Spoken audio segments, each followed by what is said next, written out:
not do it tonight, we're not going to be in that. We don't not have the option to be in that.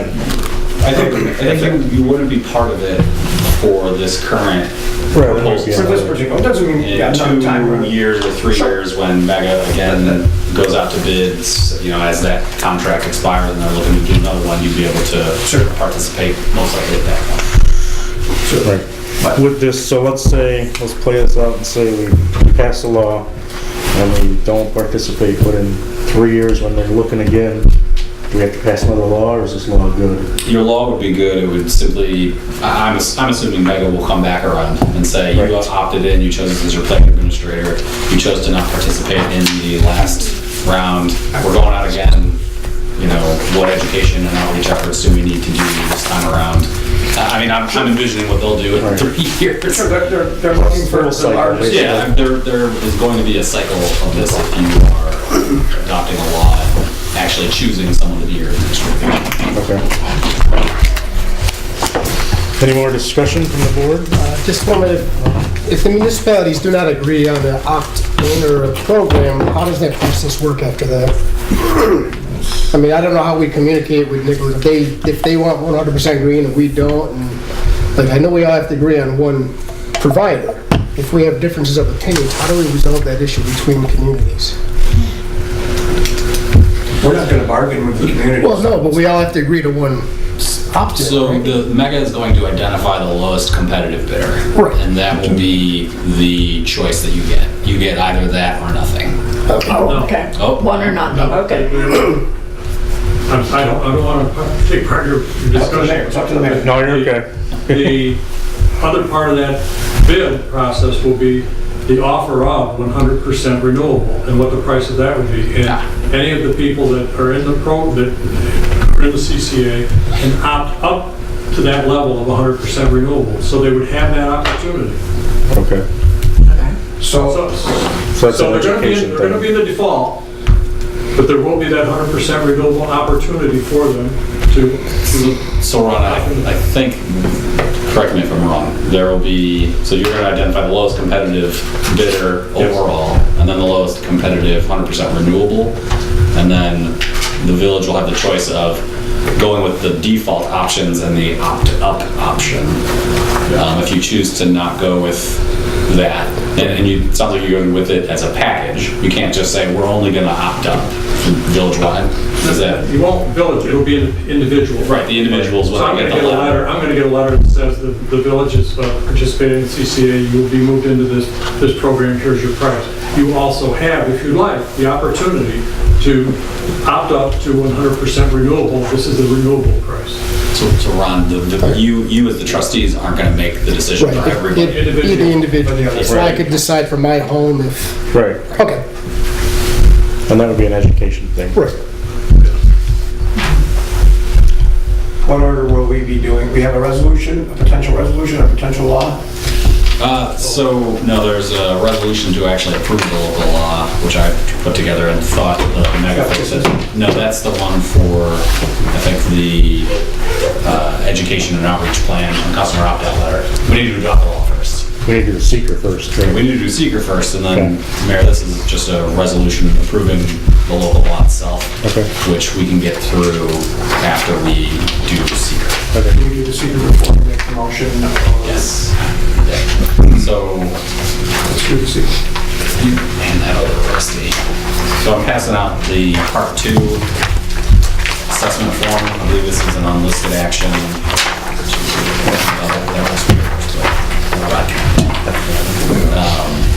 I believe this is an unlisted action. It's a local law.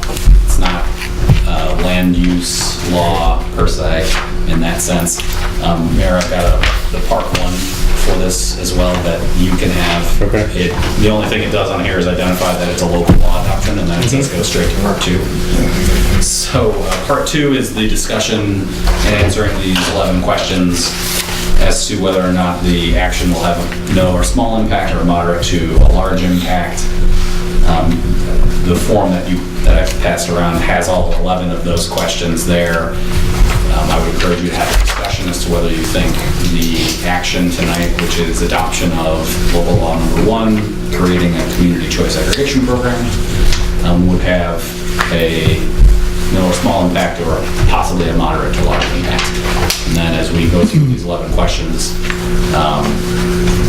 we can discuss that. Okay. So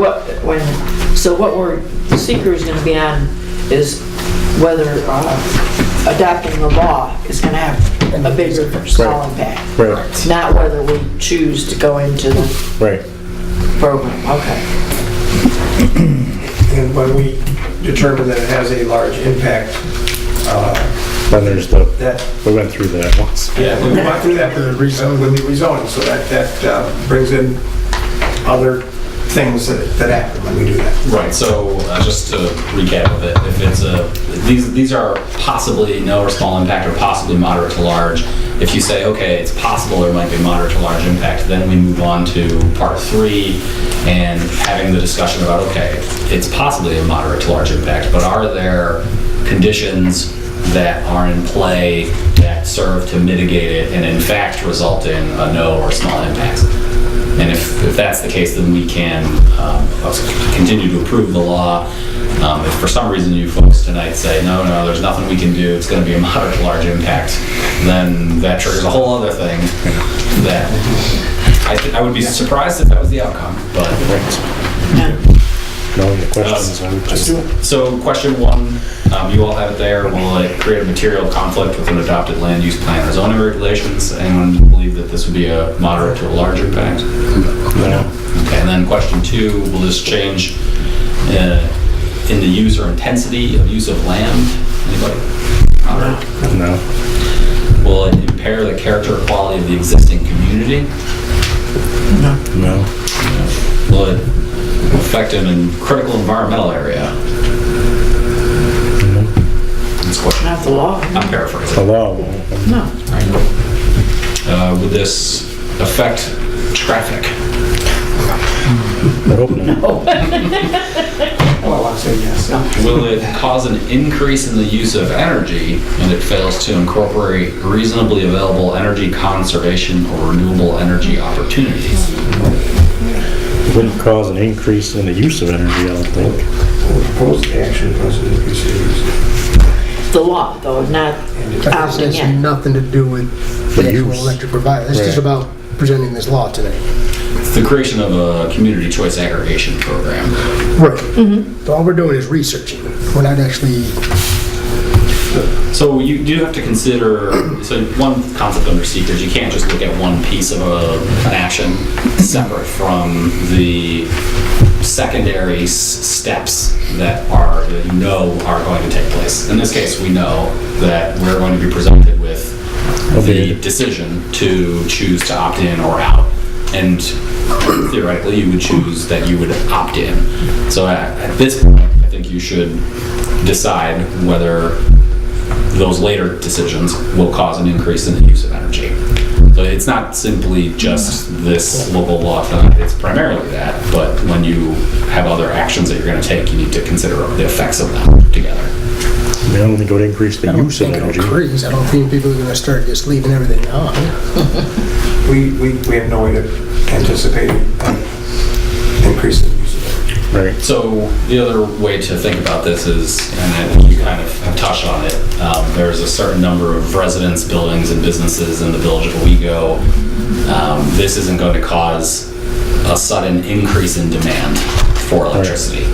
Mostly will change the price, it might change the price. I'm not sure exactly how much, but it might lower the cost of the electricity, which might result in an increase in energy because it is cheaper.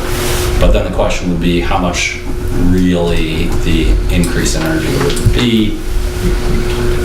I mean, Small, I'd say it's small impact or no? I would say, I would say yeah. small. Small impact. okay. Will this affect water supplies or wastewater treatment utilities? I think so. And then is this going to impair historic, archaeological, agricultural, or aesthetic resources? I don't think so. Price of a bill, probably not. And then will it cause an adverse change to natural resources, wetlands, water bodies, groundwater, air quality, flora? Not directly. Will result in an increase in the potential for erosion, flooding, or drainage problems. I hope not. And then will this create a hazard to environmental resources or human health? Yes. Okay, so it sounds like the board, generally, the consensus there is lower small impact in response to all those questions. Given that, there's no need to provide any further explanation in part 3 of the form. So Mayor, if you wanted, this is the draft resolution. Okay. And it just goes through the identification that we're having a meeting tonight, a public hearing's been held, folks have been given an opportunity to speak, that in accordance with seeker, we're declaring this as an unlisted action, which I believe it is, and then adopting a negative declaration with respect to the local law, and then just saying, assuming everyone votes in favor, that you're adopting the law. Okay. That's simply what the resolution is. If the board is in favor of adopting it, then I would recommend a motion to approve the resolution as presented. So do we have a motion to approve the resolution as presented? We do the law first and then the resolution. Different resolution. This is the resolution adopting the law. Then we do the resolution. Right. I move that we approve local law number 2. One. Number 1. Number one? Yeah. Number 1. A second. Okay. So Yes. we'll vote. Discussion? Yes. We're having a discussion on it first. No, I don't. I think we've discussed it. Fran? Yes. Yes. Yes. Yes.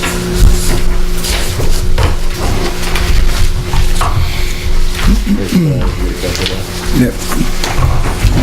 And I believe we're looking for the resolution that you have in front of you specifically right now, adopting the program, education, and outreach plan, and the opt-out letter.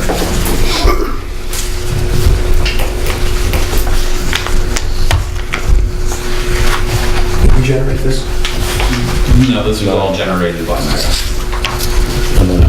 Okay, so this opt-out letter to the individual residents, that happens before we decide whether we're going to do it or not? No. Happens afterwards.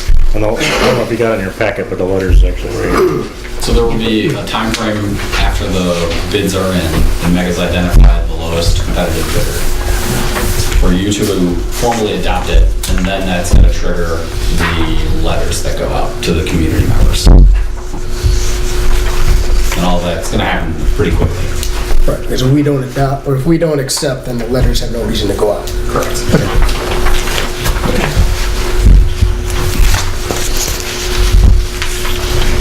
So do we have a motion to accept the resolution?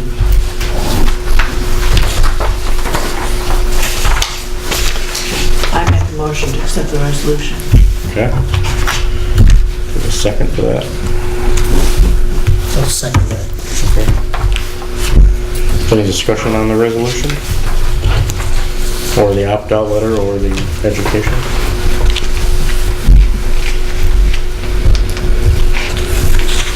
Good. Okay, so we'll vote. Fran? Yes. Yes. Yes. And yes. We got that right? Yep. Okay. Anything else to do on that? No. Good? Okay, so, it's done. Next item is a regular meeting. And then, first item on that is public comment. Anybody have anything? Yeah, you can do yours, Jim. Okay, just And we'll do wanted Delta. to let you guys know that things are speeding up really quick over at the village office. We have turned in 1617 to the auditors, and 1718 is coming along really well. The communication is going super good. So what I had talked to Mike over a week ago, and that I was going to get a couple of proposals to take over the payroll by local payroll companies. I have one. This is from Amy. She was able to get it back to me. I called DNP and I haven't been able to get something from them, but I will. I want you guys to have like a couple things to compare. and I want to make sure that you're not comparing apples and oranges. You know, I'm trying to let people know exactly what we're getting into with the payroll. So, I also talked to Bob Fox, who is one of the partners. I don't know if he's a retired partner, but he's from EFP Rotenberg in Rochester. He's been doing municipal stuff for 50 years. He said you do not need to go out and get a request for proposal. Even though I prepared one, he said this for contracted services you don't need. And I don't know, I mean, once I get everybody caught up, I don't know that I can keep going. I mean, maybe I can keep going, but I would like you guys to look over that once I get some more information on that. I thoroughly enjoy going over there. It's starting to become a lot better. So Good, that's good to hear. I'm looking forward to getting 19 totally caught up, and the girls are actually saying you're too caught up. Like we're right on their tails. And it was very, very difficult to be trying to do 3 years and keep everything up to date, but now 16, 17 is with Insero. 17, 18 will be with Insero probably within a month. Good. And then it will just be like an ongoing, if they have questions, or going over there and just making sure everything's caught up. But now that we've been over there for 2 years, we know the computer system, we can make sure your reports are accurate. So it's working out a whole lot better, and I wanted to just give you guys a heads up that it's good news. It's good news all the way around now. Okay? Rusty? Is it just you doing it now, Jan? That gentleman that we had hired, he's no longer there? He's no longer, So it's just you. it's just me. And the payroll, we gotta work with. Right, so to clarify a few things, the union has to be discussed with, and they would have to agree to release those job duties to some other non-employee. Well, the village employee told me it's very difficult for her to keep up, so. It's not ultimately her decision, it's gonna be the union's. So we can work through that, but there's a Yeah, process we'll there. discuss it. So Okay. I think the right step is to get prices to start with, so. And then the other piece then too is, I would agree that insofar as this is considered a professional type of a service, that you would not have to do an RFP. You don't have to RFP for those things unless your procurement policy calls for it. I'm not off the top of my head sure if the procurement policy does. Jeff's shaking his head no.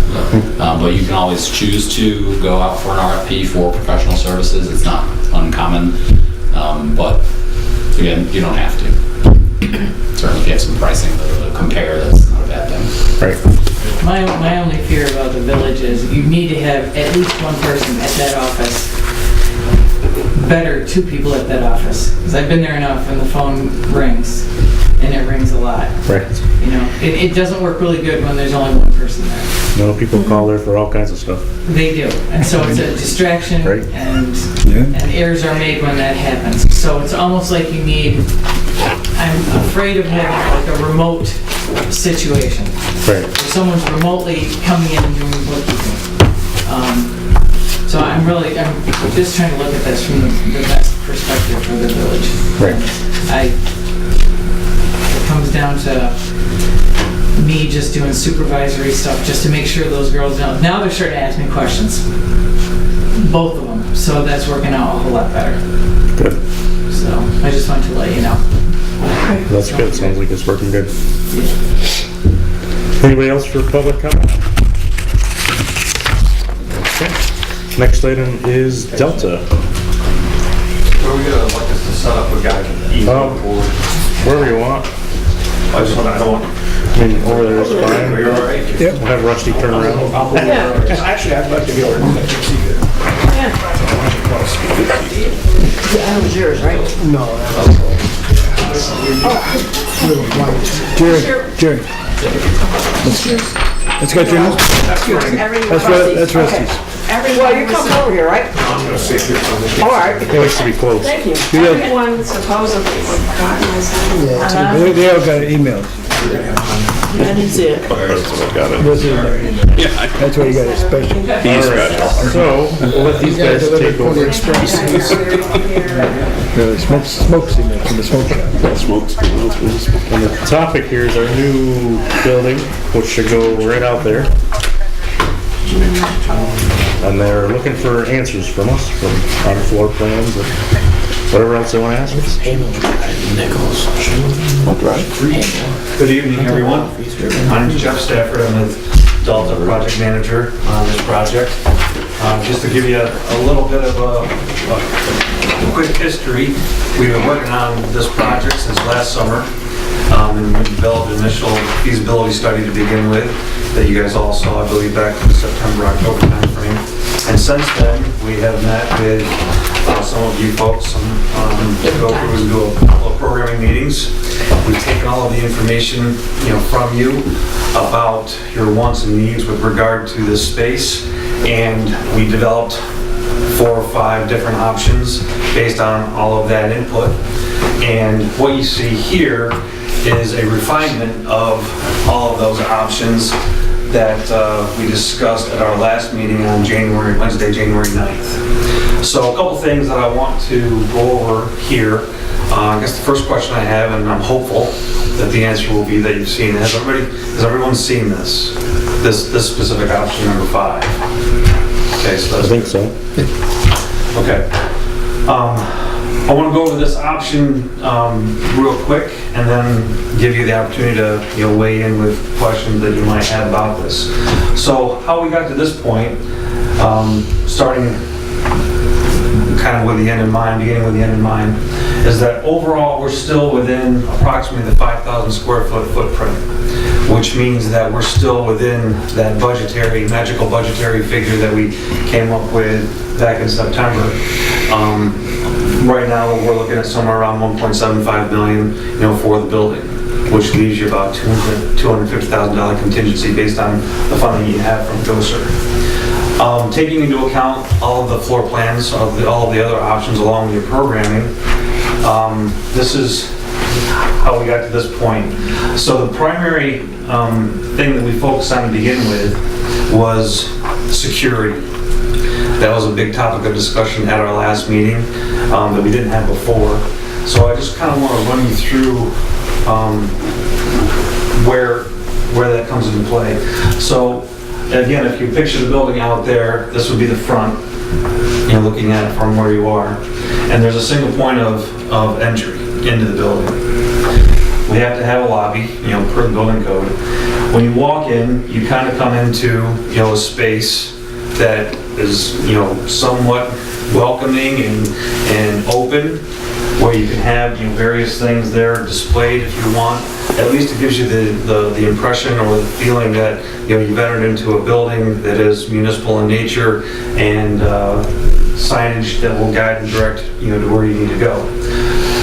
These doors here offer security from the standpoint that they can be locked and people would have to be buzzed in if you so choose.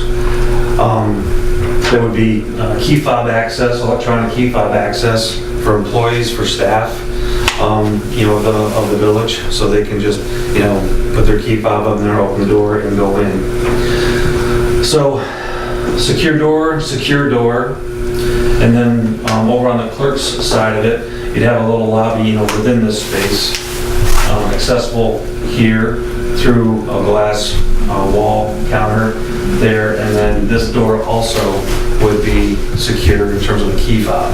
Anybody gaining access into this space would truly have to be allowed in, invited in, and it gives you just that that level of protection I think that we all talked about.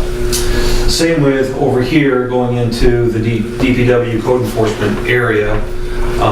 Anybody coming through this door would have to be buzzed in, and then still, even to get into this space here, would have to be let in to this door.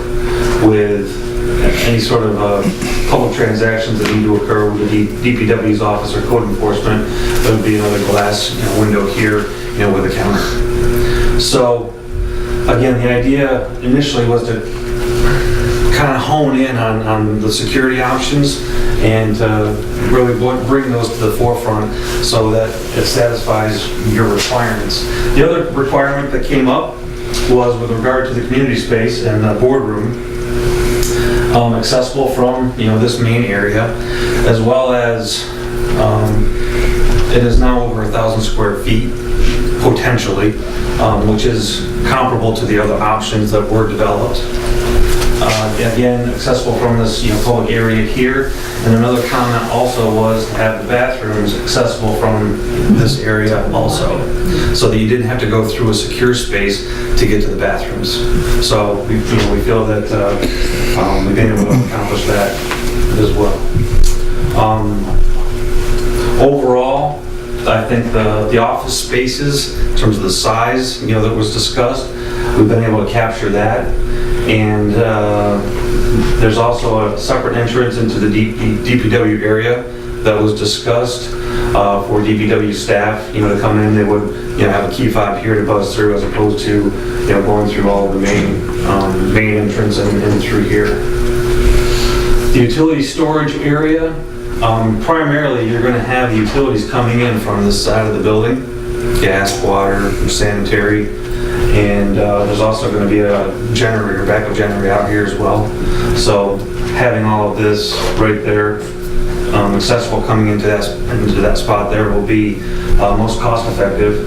And then the janitor closet, we made that much larger than it was to be able to accommodate a cleaning cart, garbage cans, storage, mop sink, everything that's going to be required as part of that. Break room, obviously.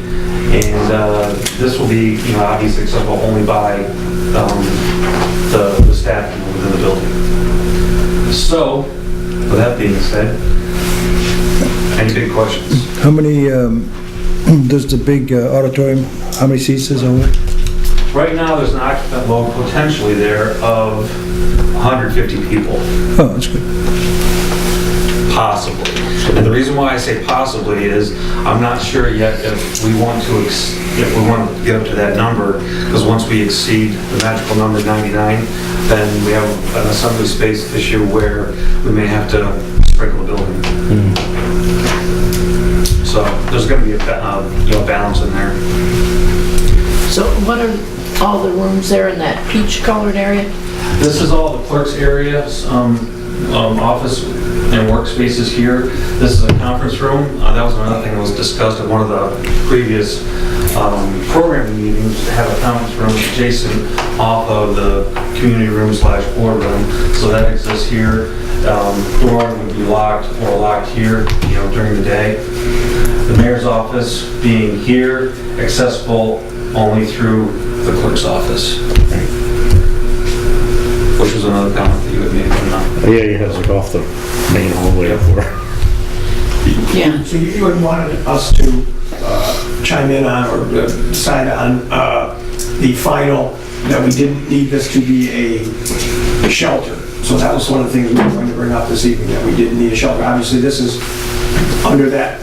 Right, no shelter. Guys, but we were going to finally talk about that and say that. So a couple of things I want to talk about tonight, along with getting approval on this floor plan so we can really move forward with design, is I wanted to talk about security and see what your thoughts were about that relative to what we have laid out, number one. Number two, initially there was discussion about making this some sort of designated shelter in the event of an emergency. And everybody, first thing that you think about is a flood. Based on the last meeting that we had with the coastal representative here, that is no longer a requirement in order for you to get your funding. So with that being said, we also did some research with regard to FEMA and the Red Cross. And there's nothing about this building relative to where it's going to be located that allows you to have that shelter designation anyway.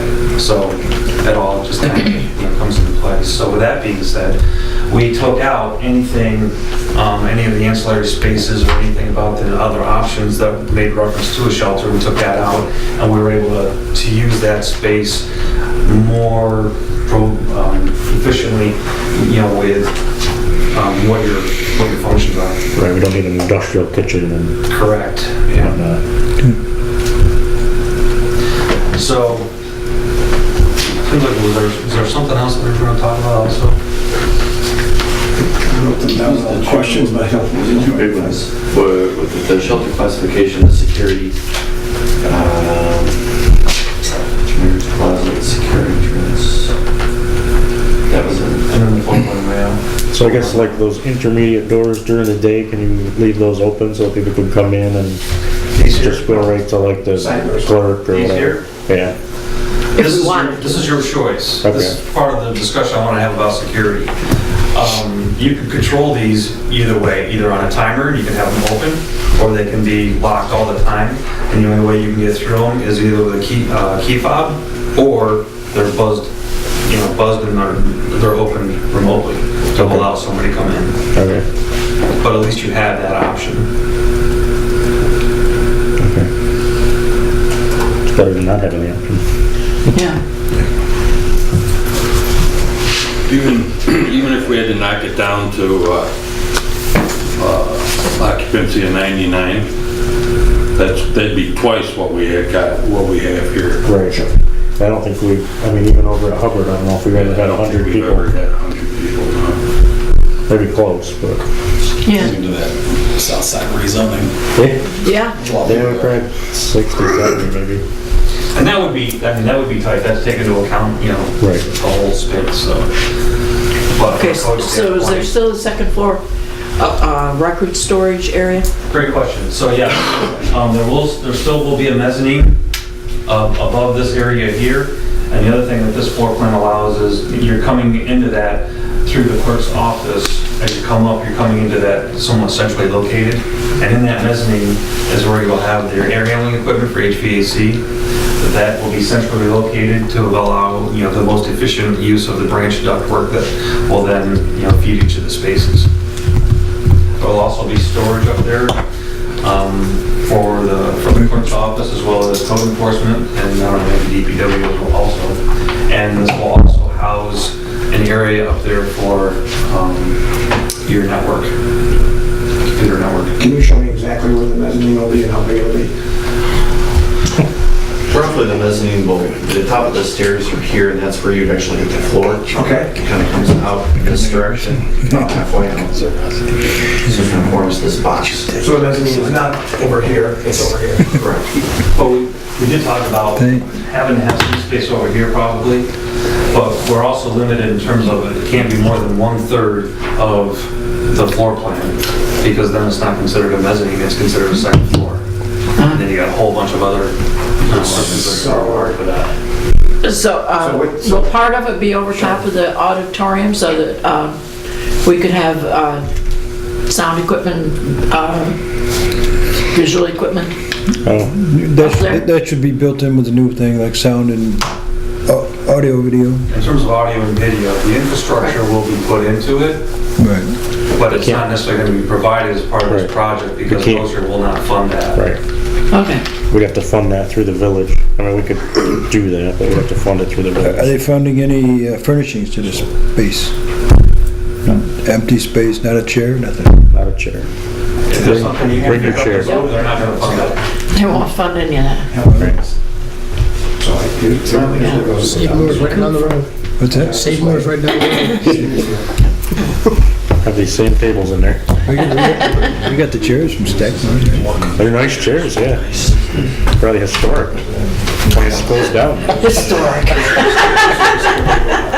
Is this also in it all, you just stay with all that? Maybe if we sell the police station, we'll have that money I to got a work stack with. maybe two of them. Stack for what? Poker table. Phones up. Huh? Any other questions?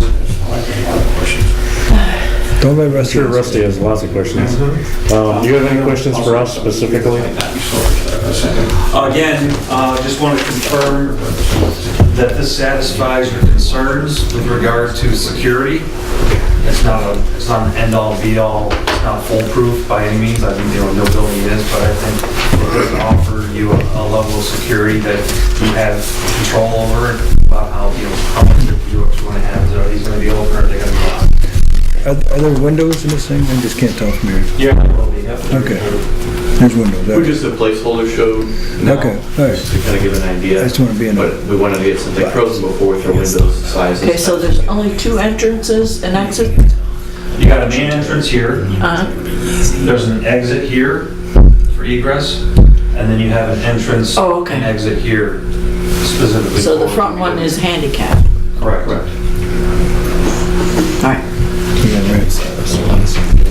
If we ever decided to add on to the building, could we do that off the right side? And that's the other thing that this building, this layout allows is with this corridor here, if you do decide to add on to the building, it would make, sense Right. to do it there relative also to, what you have available to you. Relative to land too, I know, like option 2 that we looked at, that would kind of be There's not two. feasible. Right. Maybe out Yeah. the back, but there's no land out the back.